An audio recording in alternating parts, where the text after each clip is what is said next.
బలుసులమ్మ తల్లి పండగొచ్చింది. డోలు బాజాలు హోరెత్తుతున్నాయి, అమ్మ దీవెనలు పొంగి పొర్లుతున్నాయి. జయ జయమమ్మ బలుసులమ్మ తల్లి, జయ జయమమ్మ బలుసులమ్మ తల్లి.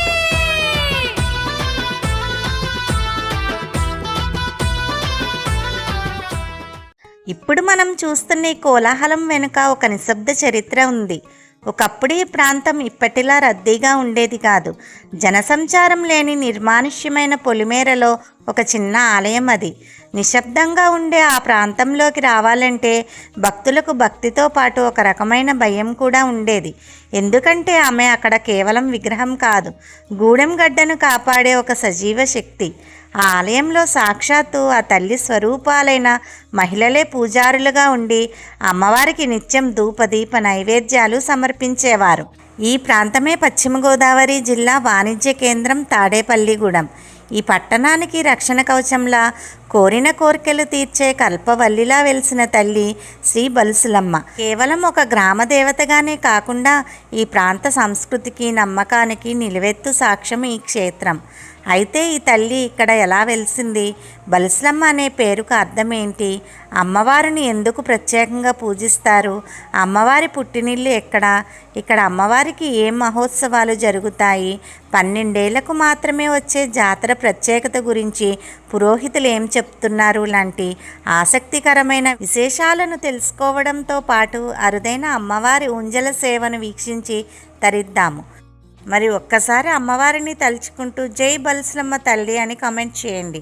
ఈ వీడియో అందరికీ చేరడానికి లైక్ అండ్ సబ్స్క్రైబ్ చేయండి. ఇక చరిత్ర పుటల్లోకి వెళ్తే 100 ఏళ్ల క్రితం ఈ ప్రాంతం పొలిమేరలో ఉన్న ఒక బలుసు చెట్టు కింద అమ్మవారు స్వయంభూగా ఆవిర్భవించారు. బ్రతికుంటే బలుసాకు తినవచ్చు అంటారు. ప్రకృతిలో దొరికే అత్యంత శక్తివంతమైన ఔషధ గుణాలున్న ఈ చెట్టు నీడన వెలిసినందుకే ఆమె బలుసులమ్మ అయింది. అమ్మవారి రూపం ఒక దివ్యమైన ప్రత్యేక రూపం. ఈ విగ్రహాన్ని తయారు చేసిన కాడమ్మగారి శిల్పి భీమవరం మావుళ్ళమ్మ విగ్రహాన్ని కూడా తయారు చేశారని చెబుతారు. అందుకే 2 విగ్రహాల మధ్య రూపంలో చాలా పోలికలు ఉంటాయి.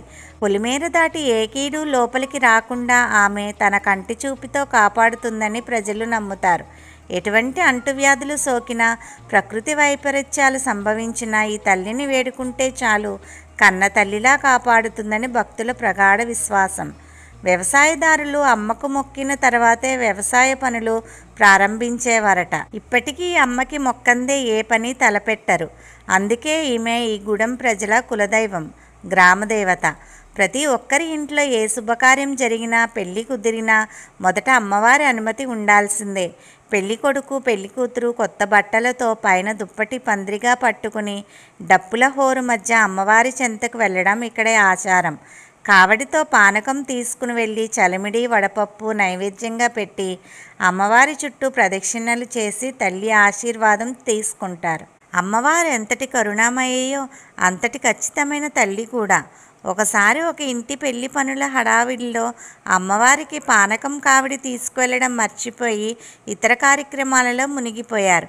నిమిషాల్లోనే ఆ ఇంట్లోని ఒక వ్యక్తిపైకి అమ్మవారు పూనకంతో వచ్చి నాకు ఇవ్వాల్సిన మొక్కు ఏది అని గర్జించి అడిగింది. భయంతో వణికిపోయిన ఇంటి పెద్దలు తప్పు క్షమించమని వేడుకుని వెంటనే మొక్కు చెల్లించుకుంటామని మాట ఇచ్చిన తర్వాత ఆ తల్లి శాంతించింది. ఇది కల్పిత కథ కాదు, ప్రత్యక్షంగా భక్తులు అనుభవించిన నిజం.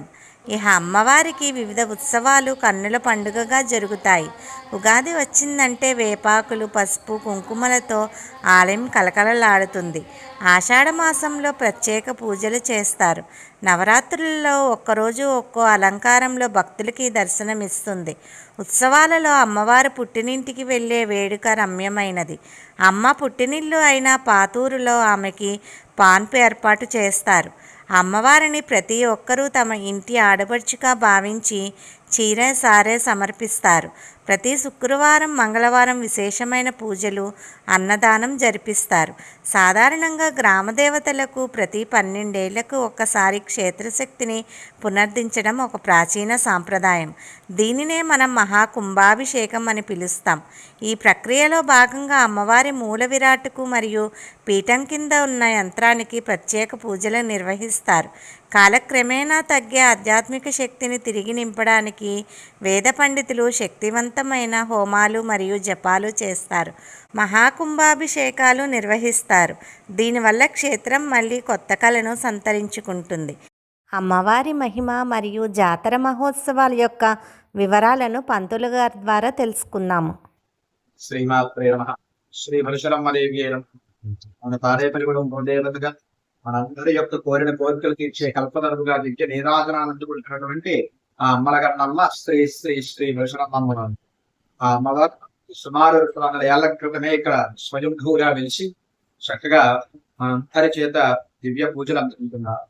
సుమారు చాలా సంవత్సరాల తర్వాత 2014లో అమ్మవారికి జాతర వైభవాన్ని చేసి అప్పటి గవర్నమెంట్ తమ యొక్క ఆధీనంలోకి ఆ దేవస్థానాన్ని ఏర్పాటు చేసుకుని అప్పటి నుంచి కూడా వైదికంగా పూజాభిషేక కైంకర్యాలు బ్రాహ్మణతో చేయించడం, అలాగే విశేష సంఖ్యలో అప్పటి నుంచి అమ్మవారి యొక్క ఆరాధన పెరగడం, జనాల్లో ఇంతటి యొక్క శక్తిని అమ్మవారు ఆపాదించడం. తర్వాత 12వ సంవత్సరం ఈ యొక్క 2026 మార్చి నెలలో గత జాతర జరిగి ఇప్పటికి 12వ సంవత్సరం. కాబట్టి ఇప్పుడు మళ్ళీ మార్చి 12వ తారీఖు నుంచి 22వ తారీఖు వరకు అంగరంగ వైభవంగా జాతర ఉత్సవాలు చేయడానికి నిర్వాహకులు అలాగే పుర ప్రముఖులు కూడా ఎన్నో ఏర్పాట్లు చేస్తున్నారు. కాబట్టి ఎంతో శక్తి గల మహిమాన్వితమైనటువంటి అమ్మలగన్నమ్మ శ్రీ శ్రీ శ్రీ పరశురమ్మ అమ్మవారిని ప్రతి ఒక్కరు కూడా జాతర మహోత్సవాలలో దర్శించి అదే విధంగా అమ్మను ఆరాధన చేసి నైవేద్యాలు 22వ తారీఖు ఎంతో పవిత్రంగా మనందరము కూడా మీ విధానాల్లో 22వ తారీఖు ఇళ్లలో నైవేద్యాలు సమర్పణ చేసేటువంటి ఆ అద్భుతమైనటువంటి రోజున అమ్మవారికి సమర్పణ చేసుకునేటువంటి నైవేద్యాలు ఏవైతే ఉంటాయో అవన్నీ కూడా ఏర్పాటు చేసుకోవాలి. అదే విధంగా వచ్చేటువంటి భక్తులకి కూడా ఎటువంటి ఇబ్బంది లేకుండా అన్ని డిపార్ట్మెంట్ వారు కూడా మనకు సహకరిస్తూ ఉన్నారు. కాబట్టి ఏర్పాట్లు కూడా ముమ్మరంగా జరుగుతూ ఉన్నాయి. కాబట్టి ప్రతి ఒక్కరు కూడా తాడేపల్లి పురదేవతని ఆ పరశురమ్మ అమ్మవారిని దర్శించండి.